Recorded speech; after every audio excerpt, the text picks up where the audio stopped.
ആനായ പ്രവാചകന് സല്ലല്ലാഹു അലൈഹി വസല്ലമ തങ്ങൾ പറയുകയാണ്, അന്ത്യനാളിൽ ഞാൻ സ്വർഗത്തിന്റെ വാതിലിന്റെ മുന്നിലേക്ക് കടന്നു ചെല്ലുകയാണ്. സ്വർഗത്തിന്റെ മുന്നിലേക്ക് ആദ്യമായിട്ട് അല്ലാഹുവിന്റെ പ്രവാചകന് കടന്നു ചെന്നിട്ട് സ്വർഗത്തിന്റെ കവാടത്തിൽ ഇങ്ങനെ മുട്ടുകയാണ്.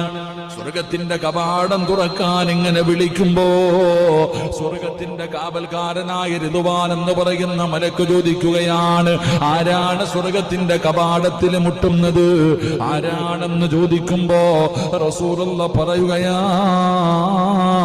അന മുഹമ്മദ്, ഞാൻ മുഹമ്മദാണ്. അപ്പോഴാണ് റിദ്വാൻ എന്ന് പറയുന്ന മലക്ക് പറയുന്നത്,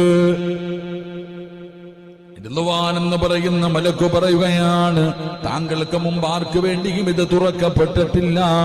അല്ലാഹുവേ, സ്വർഗത്തിന്റെ കവാടം അങ്ങ് തുറന്നു കൊടുക്കുകയാ. എന്റെ പ്രിയമുള്ളവരെ,